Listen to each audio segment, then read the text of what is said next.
Salutations, assalamu alaikum, bienvenue à cette présentation des Églises chrétiennes de Dieu, CCG en direct.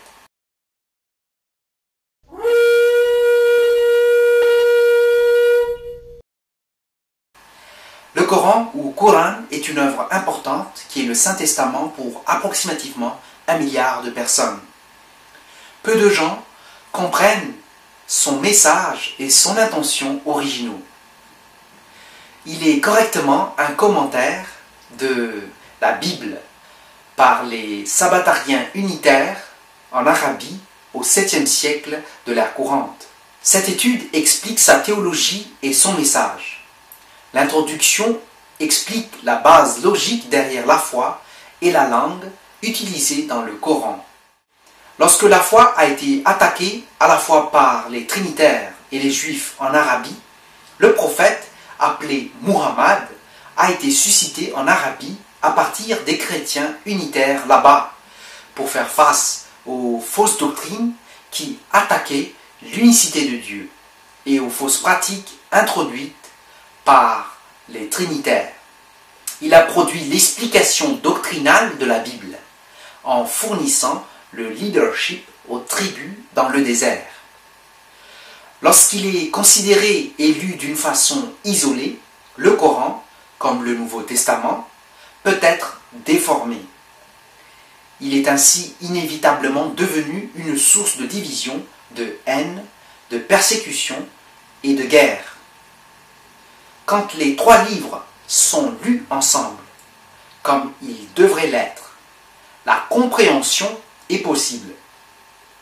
Un plan complet du salut en émerge, lequel ne peut pas être mal interprété.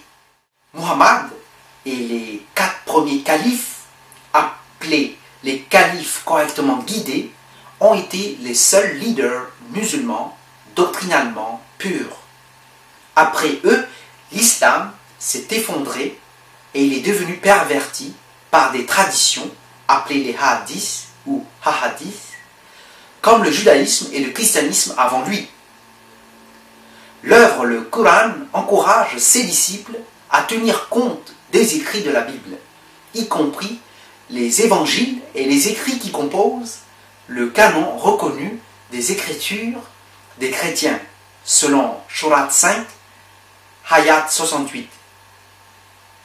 Aucune personne ne peut prétendre être un disciple de l'islam et ignorer les enseignements de la Bible, comme l'indiquent les paroles du Coran lui-même à la Surat 10, Ayat 64, où nous lisons « Aucun changement ne peut y avoir dans les paroles d'Allah. Dieu a dit par le prophète Ésaïe que s'il ne parle pas selon la loi et le témoignage, alors il n'y a aucune lumière en eux. » Dans Ésaïe 8, verset 20.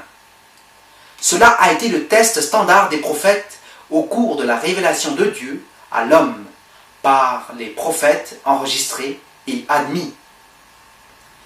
Le test critique de l'inspiration consiste en ce qui confirme et se fonde sur le texte de la Bible et ne contredit pas les œuvres inspirées qui le précèdent. Ainsi, cet homme et le message du Coran qu'il a dicté doivent être en accord avec la loi et le témoignage pour être considérés comme paroles inspirées par Dieu. Comme nous le verrons, il n'échoue pas. Plutôt, lorsque correctement traduit et expliqué, c'est un commentaire exact de la Bible qui montre la position des églises de Dieu au Moyen-Orient au 7e siècle de l'ère courante.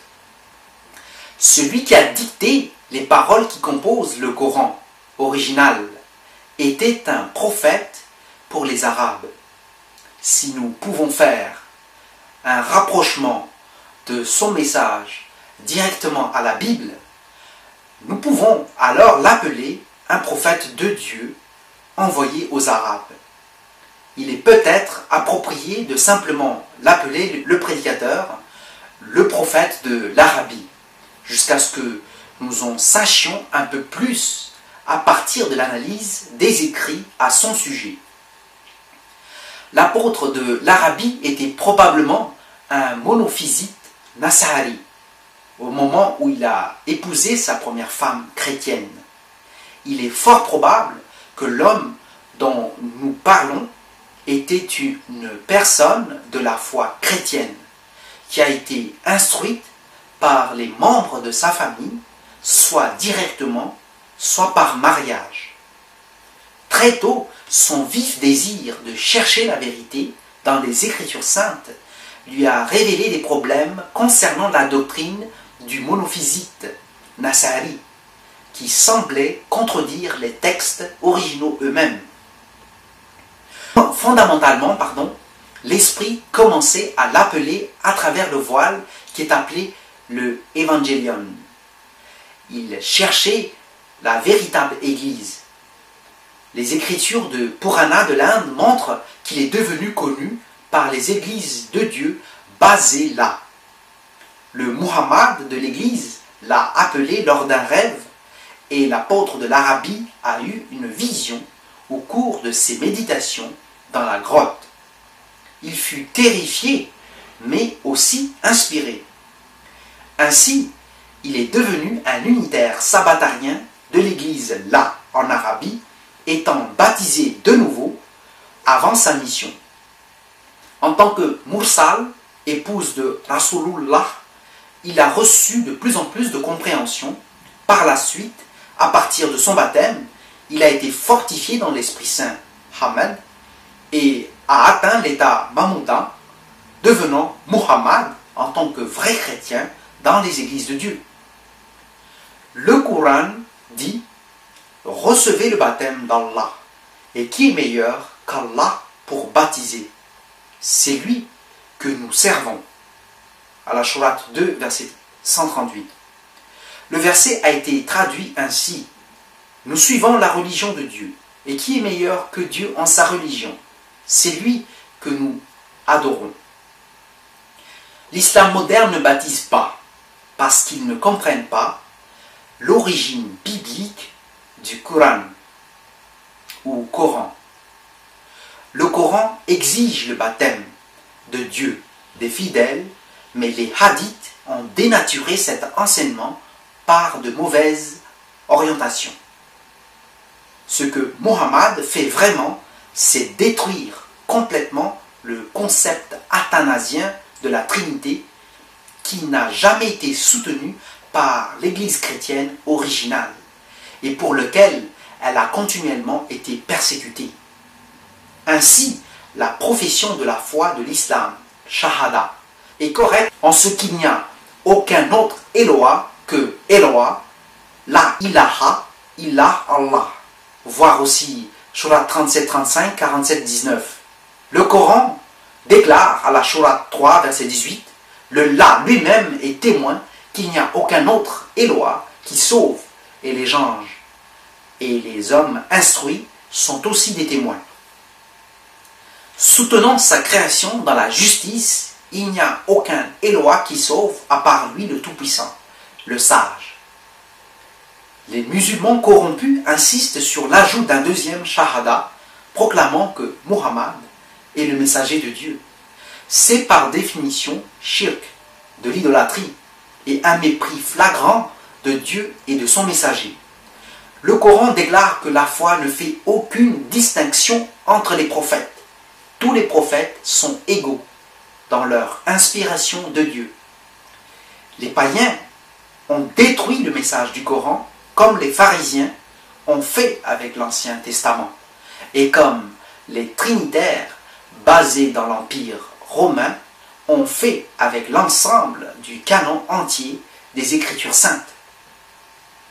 Le symbolisme de l'islam, tel que le croissant de lune, est en grande partie dérivé du paganisme présenté par les Turcs, aussi tard qu'au XVe siècle.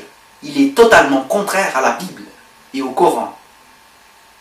Il n'y a qu'une vraie religion, et c'est l'islam qui a été donné à Noé, à Abraham, à Isaac, à Jacob, à Moïse et à Aaron, aux prophètes, à Christ et à l'Église, qui est le Muhammad mentionné dans le Coran par ce prophète. Le Coran donne cette séquence d'autorité dans la Sourate 37, As-Safat, ceux qui établissent les rangs.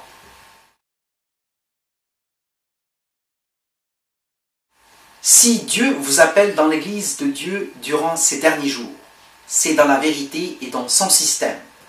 Ce système est en train d'être restauré afin de préparer pour les tribulations des témoins et l'établissement du système millénaire sous le Messie. Nous deviendrons l'islam de Dieu, libre du hadith, et le corps d'Israël libre des traditions du Talmud, et le corps de Christ libre des conciles des trinitaires.